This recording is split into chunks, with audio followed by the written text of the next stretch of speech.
محمد خير الورى من جاءنا مباشرا شوقي للخير لبشر الياسمي لليطهر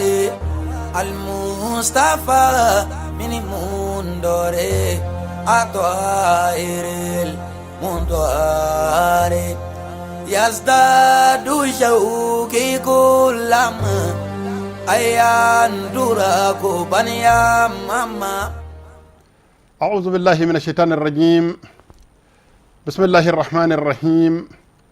اللهم صل على محمد وعلى آل محمد كما صليت على إبراهيم وعلى آل إبراهيم وبارك على محمد وعلى آل محمد كما باركت على إبراهيم وعلى آل إبراهيم في العالمين إنك حميد مجيد. وبعد السلام عليكم ورحمة الله تعالى وبركاته. السلام عليكم من دون أم تغيني الله سبحانه وتعالى فك بشتان تورم ولا دم نبلا كدمنا أما زمان الله سبحانه وتعالى لا كدمنا بسم الله الرحمن الرحيم سبترك على رب ما صلى الله عليه وسلم ومؤمن حكيم كبارا وبارنا يتوك كدمنا ما دمنا بسم الله الرحمن الرحيم يكوا بارك كوبتك على رب ينفع صلى الله عليه وسلم فسوق شيا سبا الشين شيت كلني حساتشو لما أراسخونا منهم على رب كفما كردون أولوكو ومعنا الجميع ناقص البركة kwa sababu jeli koray koro kelini ko be koroy ni mumini yiseme yerla ki ka bara damene ni mi seme alala ko bara barka bi nakashi akobitike yango alaka barka dakene di ama nga bara la ama zame allah subhanahu wa ta'ala la ka nga bara damene ni setiki masata ko barka may namboro la mi ka nyuma nono wi ambi go ke alaka sallallahu alaihi wasallam yi kad go ka sahaba sanmo nyi kad go ke abona sanmo nyi qur'an nasula allah subhanahu wa ta'ala ya nyina ve ko alera alana kamele ka ko lu salika alaka rabbaka ko mu'minu munun darale alaka alayala nandara ka kirela nandara sayala nandara saka kununa kanga duko ke alaka rabbi sallallahu alaihi wasallam assalamu wa yamur sanuma la batul kama amba zizi aywa ni duko keliye alaka rabbana bonawka anaka sahaba ko namboro la mi folidi alsalame chema ana musumama alhamdulillahi rabbil alamin. هذه هي الجلسة الحادية عشرة لنا لكم فوق منبر الفقه المالكي. السلام عليكم من دون ندي سجيت تنكلنا أني أوي أيوة المام مالكي كا فقه المام مالكي كدين فاميا أي منبر كرنغرلي من زكي سكيرو كرنغرلي من زكي وكما الحمد لله رب العالمين قناعة الشرف لالا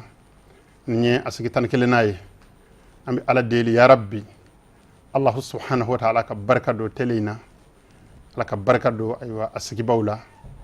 على كبركة دو السلامة في جميع أيوة أنحاء العالمين أيوة دوما كله فندان ناني بلا جليفة نمبرو لا السلامة فولي دليكو أمبالما السلامة وما أمباجرا السلامة فربا جمع كله لا حلبي أنجي تشكين أكادوكولا أيان زماني أيوة أيان دماني دوكوية نمبارني أكاكي الله سبحانه وتعالى نيراني كما baranya adabora min gama aka saka ke'oyi namboro la sigi temeni alhamdulillahi rabbil alamin lakhdar tiki alaka nasara kayrala ay joko sanuma do jira ana ko lu ne kekaka ko chekain ko islamiki chesri odu kelila ay jogo do fana jira ana ko lu chemain ko islamiki chesri balku kerengarliana ki sembo olula insha Allah ta'ala bi wala da min atuku o wala da kuna نسأل العلي القدير أن يؤيدنا بنصره والله ولي ذلك والقادر عليه أم كرت مسديلي الله سبحانه وتعالى كان دمه كان يكوبيا أم مين فو أكفو الله جاتي كما أكفو نيتشين فولاي أكفو لين ولا لفولاي بسكون غافامو أما كو بمينا دنگر لا دينينا الله سبحانه وتعالى كان دمه كأفراي الله سبحانه وتعالى كان دمه almamaliki ka mazhabu aka furan ka je aka ko ka je aka seki amina ngoro kono ya rabbi allah subhanahu wa ta'ala kango sababu ye sarabbe be bami marame allah subhanahu wa ta'ala fa alkiyama jodo ko cesri baw kono ala kana vo o sarako ala ko kaka ala yakama idan sangone am siradi ala ka geturama daktar tiya jirana ako akilu bi shafaati waddin haramu hono mandemu ko ka dumine ke ni sunal do nafoloye ko ka dumine ke ni dina nafoloye koy haramu ye fa korfo nyeka fo arsamo ka saga fam al akl bi shafa'a ash-shafa'atu hiya thamanul jahi na foran yora ina ko shafa'a lakterti kame thamanul jahi de ma horoma songo islam nya kamana gone ina de sera ma ngandona ani fama uche fama ya mene o fama o sekata jo o keneka ko lakali o korofol lakali cugo nyumana ki balma alislamet deme jugo nyumana aywa korofon ka foka chenye ka se ka cien bla keneka ka deme ka bobolola allah subhanahu wa ta'ala o nogo ema ne o bara sanuma ke ka laban ko kora ki tege jan oye ki ye wulika jominge koko saradi ima fode mako samadul jahi balma ke balma muso dalika haramu o haramu yi tertigo de fanye adaluye alkaraba ka puma anya foye nango ngwanga fuqaha ununu angara mo sanuma nunu nango ngu kongo naqifu ala dhalika bil lisan ash-sharh wal bayani ambi jo oka ko wala aywa wana silhu bil adillati al-qati'a min nas al-kitabi ambi laban ka tuguni daluye dalumuni dalu jelunye qur'an an-nasula wa nas as-sunnah al-mutahhara an alkaraba ka sunna nasula jango angara mo dalane ka sanya aka donga fa kunu fuqaha kongo aywa qur'an khulasado ni fuqaha kongo hatta kenema nashidu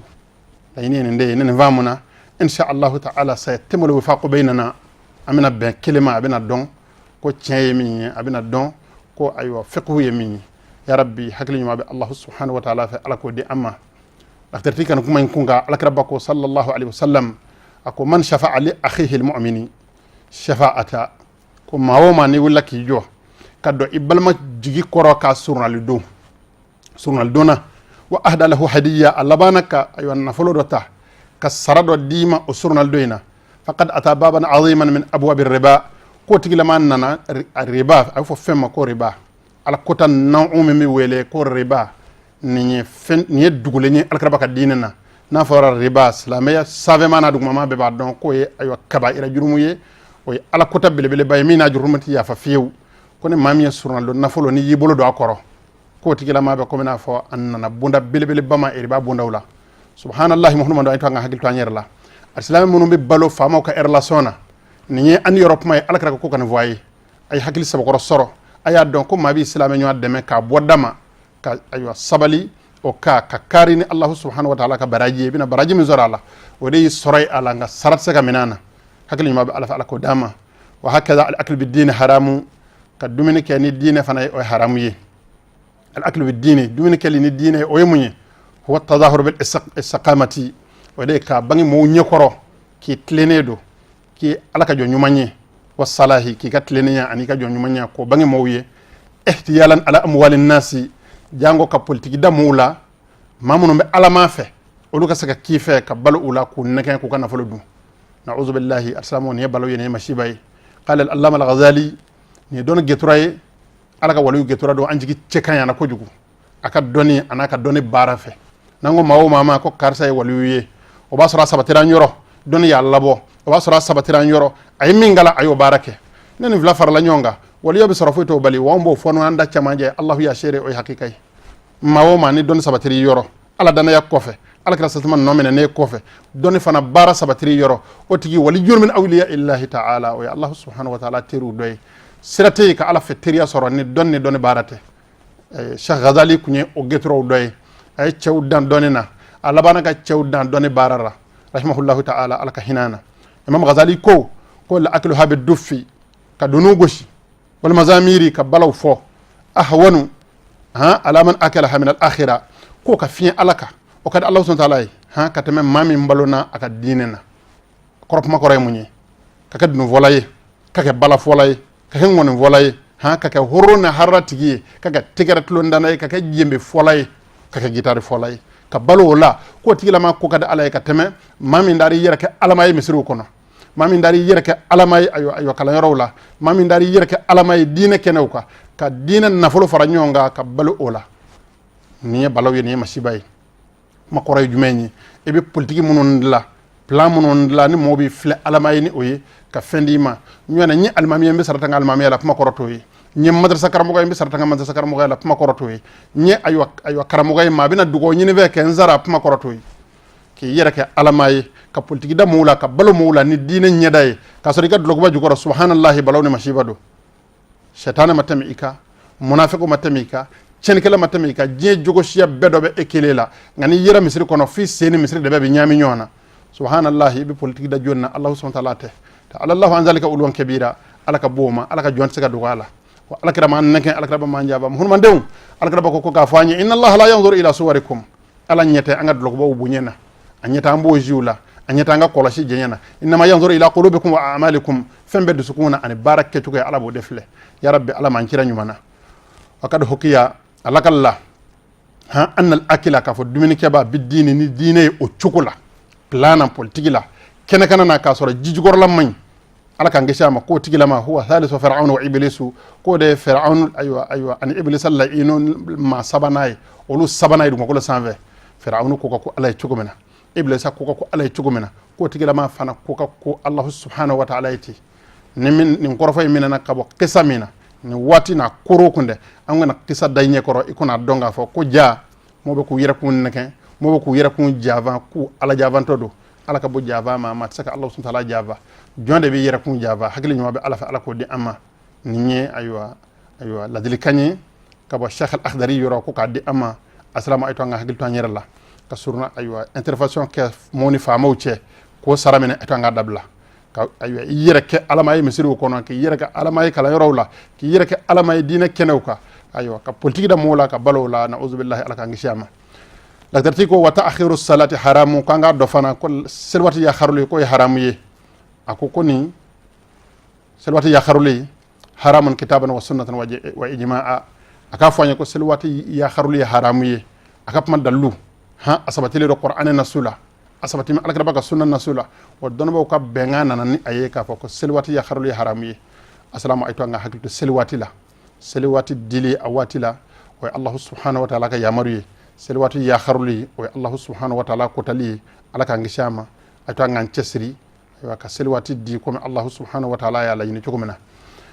allahu subhanahu wa ta'ala ko qur'ani nasu la ko fa waylu lil musallin alladhina hum an salatihim sahun ka fɔ a ye k'a fɔ ko dalu jɛlen bɛ lakazarti ka nin kuma in na qur'ani nasu la k'a fɔ ko selwati ya kharuli ye haramu ye a dalu ye allahu subhanahu wa ta'ala ka kumakan ye ala ko bɔnɛ ani masiba ko bɛ selibaw ye alladhina hum an salatihim sahun seliba minnu n'u ɲinɛmɛ u ka seli kɔ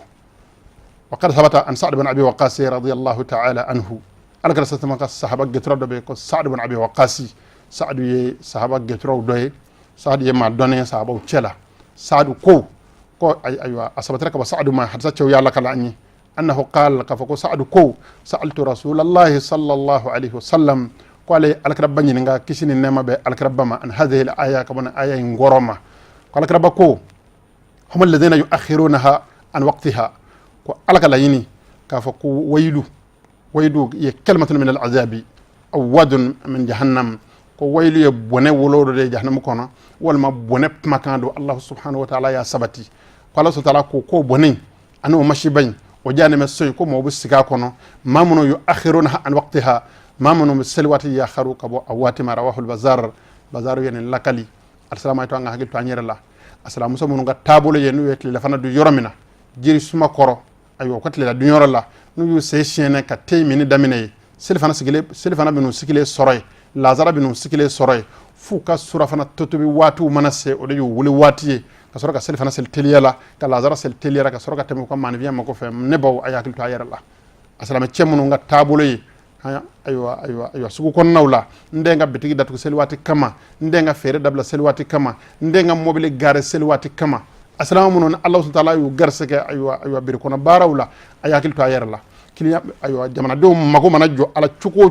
ko ma gele cuko ika dina la jeni selwati aywa sonena ikuna o wati ngurni de Allah subhanahu wa ta'ala ma ka selke ka cenye ika soraka wuli ka teme aywa ni jamana do nga hakawi assalamu ayakil sabqaratuna nene vamuna insha Allah ta'ala ko bela jelebi sabati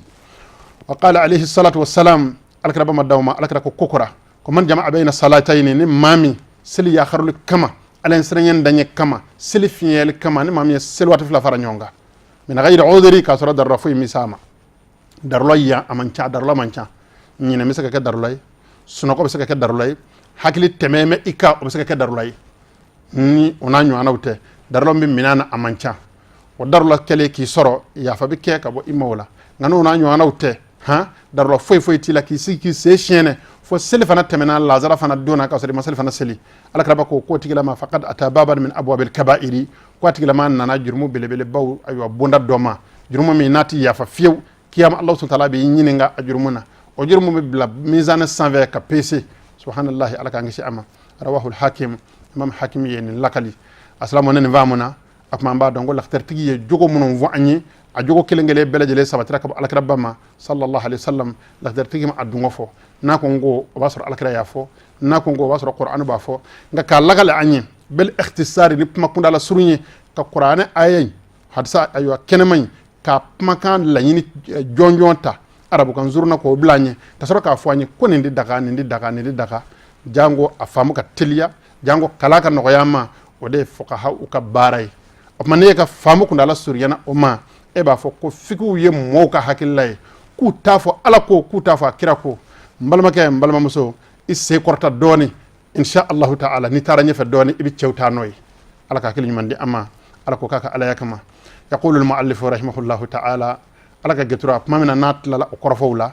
labana ko kora ko walam tajid suhbatu fasiqin wala julasuhu duna daruratil wila mbalma muso hono mandemu ko mambi wala ko fasiqu salamaya ko tigila ma jeñoñati daga oy majumeñe mambe ala ko taban keneka amalu ya taala tisame wala julasuhu kasigati gila ma ayo fe ko fanati daga duna daruratil wila foni darro ya señoma anjira ka do mobili kele ngono tama furaja fe ka zigi ñong refe o shina ñona obi wele ko darla note ka don karsa e fasiki ala ko tamalu ya taala ka ke mo fana nyana o malu ya taala abi ala ko take wa be la ba ka bangi kene jalaka ayo aka fasikiya o sabatira jurumuta kafiriya la yukfaru ahlul qiblati bi zambi koro dungo oluti kafiriya ni jurumuye karta suñani kelay karta ma koro folay karta jene kelay na'uzu billahi karta ngalo ndigelay o timma ke kafiri o timma boslamela nga bangini kene jalaka abi i togoda ko salame fasiqu o ma biñini salame to fo lu ko yoraje ila ko hakli sabar koroto u yerala ako wala radal khalqi bi saqt al khaliqi ki kana aywa barake ka mo ñeñini kecugo yala mimbe ala dimi ka donne mande alay ko ke mo ñeda kama mo ayo jeñinni kama ne mande alay ko ke mo jeñinni kama lafdati ko koy haramu ye fallahu awla bir rada min fasiqi wallahu subhanahu wa ta'ala jeñinni de kakkan katama fasiqi jeñinni ka wa qala ko alakra satama ko la ta'ata lil makhluq fi ma'siyati al khaliq khayru man qufi ko mo tugura alaka jomina o belejele la soherema ko la ta'ata lil makhluq ko tuguma nga ke dave manga labato fi ma'siyati al khaliq Allah subhanahu wa ta'ala kutala aslamu ne alaka getray ha Sheikh al-Mustafa wage nuba wele ko sheikhna wage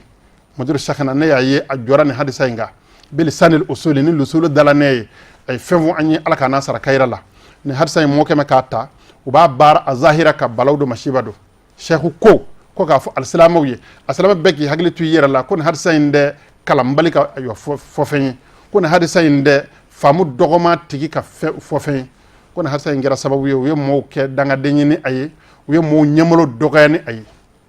ma ko re munyi ma'asiyatu ulama uraskhuna ya fo femma ko batta yo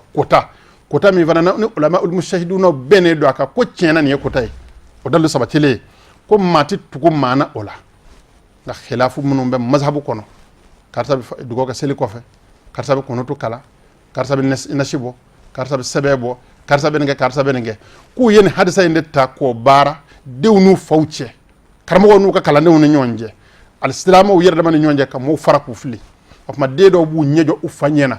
u fakele ku do kala na ku kala zara sara ku kala dina du makula wala u ka ku doni ratu fatabo u fa be fatiyata selu ko fe baye chorba ya bulo korta ale bi bulo jingi ka jirala ku flega mingani e bid'ay wandi tu ilala den fayatala alata no nana den fayate subhanallahi shekku ko ka fiye ki kira daga de ma bi bay fabulo masala mina konde nye makunda la suru nye wati chugo kama na insha Allah ta'ala mi dugo nyine assalamu kande men dugo yi ne mbabu insha Allah ta'ala na ala yandeme amma ko be mako mina ko nyine fiqhula ni anvaran mi no mi bana no bora dongodo insha Allah ta'ala amina jofana lu suru makonga ne khata'u ni vili bami mbanga dine kono amba zeko beleje leke asamani na kabo ma chorba mun mbanye nu jole do kono no nga ni wala wala dala newni ama ko bula ku cesir na bara ina kana senge u kana joshu u kana jotle yani u nya ka saka datugo wo bi kuma munun wa ayo arajo law ba min wa tele lo ka do amun nya kala no nya ama ko bala u ka laban ka ka seben furo ye fana ka bla anya amit tema ka ne bahsuye insha Allah ta'ala umma ko be mina na ala sanama abi ku balone nya yanu sayace ala ka kelin mande ama ala ko kaka ala ya kama ni anya lakhdarti kan ko rofon non vle lakhdarti kala yini munye ako yahrubu ala al mukallafi ko be haram ya balikuka an yattakhidha al fasiqa muhibban wa sahiban lahu kama donc kar say fasiqiye aka tabulo ala kota do wa bake mo nyina mal ya taala katlaka tuko tigila mana ko ki teriye ko ki kanu nyanye ko haramu ya lido salame balakuka aka dalu mu qur'anan nasula Allah subhanahu wa ta'ala ko qur'anan nasula ko wala tarkanu ila alladhina zalamu fatamassakum an-nar Allah subhanahu wa ta'ala ka johum aka na jenga la tarkanu ay la tamilu ila alladhina zalamu fatamassakum an-nar aka na jenga kasta muuma aka na mu ka teriye aka na mu ka kanu nyonye ha zalamu mamun ngara toyen kelawiye mamun ngara fasiquye mamun ngara kafiruye fatamassakum an-nar na yoke na Allah subhanahu wa ta'ala bulu mina yorom na mbamine abman ni mu'minu be ka bay mu'minu ka jenyonye aya sembo fasiqu sena ala ni suratu hudula aya kama an aya ta an saba Allah subhanahu wa ta'ala madna umma Allah subhanahu wa ta'ala ka kira ya maruya ala saturi ala kana sarakaira la ala saturi ko as-sunnah wal hadith ko sunan hadisa ko masdaran mutalazimani wallahi don wado mana ako hadisa an sunna ko afla ayu afla bele jele la seli kelenya ko bele jele bi bodde ngal kelende kono basabu ala kira je yakaba ko wama yantuk anil hawa wala kira tani dungo fa in huwa illa wahyun yuha na ko ngo ko be wahyu ala de ba fo kaka fo o ala kira ba min mi vosan fa na wahyu ina fa qur'an aya min demena anyefa sa o fa na wahyu ala kira ko sallallahu alaihi wasallam ni ngurana aya nyefolila ni nanyu ana qur'an aya mun be qur'an kono ku foye ku jeya ala kira sa de ala ka pama korodon ala kira ba de ba fa sahaba wi sahaba soraka don ka sin amma ala kira ba ko almaru ala din khalilihi mbalma ke mbalma muso ko adama de ko ba terika dina de ka na ya fuye bi ni mamine shini na ya baroka ni mamine shini ngene ayo aba fuye foto wor lay ba mine op mamma nyina maki teriye ako almaru ala din khalilihi ko adama de ba terika dina de ka falyanzuru ahadukum man yukhalil ni mohon mande kuma ay teri woloma ay mawlaje akaka mamuno nga teriye la tusahibu illa mu'mina ni mohon mande mbi mani awde mbalma kay mbalma muso kana aywa maki teriye fo mami mu'mini yeni ala dana mado adama ala la dama kirala min gade ala abace sirola mi made Allah subhanahu wa ta'ala abu toy wala ya'kulu ta'amaka illa taqi kanika dumine di mama fo ala insaranya ba nzabatra ka ala kraba bama ibn hibani ni lakali aka sahihula asamana nvamana lakati ko talabu radal khalqi bi safta al khaliq haramu ko ka davon jenyini nyini cukola min Allah subhanahu wa ta'ala funu ko ye haramu ye akapma daluye munya Allah subhanahu wa ta'ala ko qur'ana nasula ko wallahu wa rasuluhu ahaqqu an yurduhu in kanu mu'minin na Allah subhanahu wa ta'ala ka jong ne ala anenga kira ahaqqu an yurduhu aka kan ko lu de jenyini ala na kira Allah subhanahu wa ta'ala je damira kelena kajira ko davara ali Allah subhanahu wa ta'ala na ka kira ce o ye davara jelenye ngaf samane mbla alakra babulo na ale Allah subhanahu wa ta'ala alakra faraya ka samandia joro la bunya joro la o ya ale alaka kede sisote mabulo ko tike ka bunyona fande ka famu alislamu fa ahaqqu an yurduhu nak ngere tay e kuna fa ko ahaqqu an yurduhuma ni o fara qur'ana kay bi halaki ma tse ko faraka ala mu faraka ala yani alakra satama kenye samandia joro de la nyoda Allahu khaliqu war rasulu sallallahu alaihi wasallam makhluqu wadhun jidda o famune de onve ambo do angara mo yo fani nga Allah subhanahu wa ta'ala alakra satama faraka samandia joro la alaka kirado Allah subhanahu wa ta'ala samandia min ndama Allah subhanahu wa ta'ala ka kedo ala ko am mu'minu nanga nasoro kwany mu'minu ye ko nga ngale ala de jenyini kaka kira jenyini ala ni fasratu tauba ta'ala wa qala alayhi salatu wassalam alakra bako kisin nema alaka kirama la ta'ata li makhluqin fi ma'sati al-khaliqi atemenanye amsegaka ko dave manga tuku davena Allah subhanahu wa ta'ala ko talila nga kota mi ngodo anyo fiye ulama urasa khuno doni sabatile tigu dalu jele bina ala qur'ana nasula insha Allah ta'ala ka jirila ala ko nambi tugu don bo lo kanga don bo woloma anga tugu mawla munu nye don sabatile tigu ye munu nye ala kapma famu la anna talaba rida nasi la anna man talaba rida nasi balmake balmamso kuma fokunye munye ala na kirafe mawo man ye mo jenyine be soxtallahi ta'ala ka Allah ta'ala funu na kere nyena kibini majingini minge ka munumuni kwadi shika ki ka doni bunye fli ki ka doni horoma fli ka fama jenyine kana fola tigi jenyine na kere nyena ko de siray ni yo ke o de Allah subhanahu wa ta'ala funu na Allah subhanahu wa ta'ala funu aywa ni ala funu ngoke sakhata alayhi ala be funu o tigila maka wa askhata alayhi an-nasa abilla baka mo funi koro fama mi labaka fa ko ngaramo kayde ngako dama temene do wartigi mi labaka fa ko ngaramo kayde ni nganna ta dama temene ni nyenne ya hala tado abi min wada no kera o ya tiene e mako be mina ale bolo te soroble wa Allah subhanahu wa ta'ala fununi koro o kuma sangone duguma koloni kaba koloni nyonje kuruna ela mbalma ke mbalma musay hakil ti yera dama tawakkal ala Allah wa wakil sir ala Allah febe Allah subhanahu wa ta'ala de bolo يا ربي الله تعالى كدايل لك انا بل مع الاسلام بلجلي هذه ادابنا واخلاق بل ما كان بل ما مسونو جوكوي جماعه المؤلف رحمه الله تعالى لخدرتي يا فرانيونغا الله تعالى كهنانا في مطلع كتابه الاخضري كتاب الدمننا من تمسك وتخلق بها نجا ماوما ين جوكو نونو منني بولفلاي ها وتكلم نجا وظافر وتكلم كشرا وعين يرسر ومن عدل عنها خاب وخسر نما مين جوكو نونو بلا تكلم بوننا والرسول صلى الله عليه وسلم على كيرا كشين نما باما بعث متمما لمكارم الاخلاق على كرا بتشرا دي كواكنا جوكو بوكو جوكو بيد دفا واعجب به ربه سبحانه وتعالى ايا سكو كي اوكلي لا فا دبا مكه بكو يرالا دبا مكو مكو انك لا على خلق عظيم مهدي جوكو تشكاني مامي على ديلي جوكو نيما بي الله سبحانه وتعالى في الله سبحانه وتعالى كان دم اولا على ما جوكو سانيرا على ما بالون الاسلاميكا اللهم فاتر الاسلاميكا على كوكاكا على كما بارك الله لي ولكم في القرآن العظيم وفي حديث نبيه الكريم إنه هو السميع العليم ربنا أتنا في الدنيا حسنة وفي الآخرة حسنة وقنا عذاب النار سبحان ربك رب العزة أما يصفون والسلام على المرسلين والحمد لله رب العالمين محمد خير الورى من جاءنا مباشرا شوقي للخير لبشري الياسمي يلياتوهاري المصطفى من مندوري أطهير المندوري يزداد شوقي كلما أيان دراكو بنيا ماما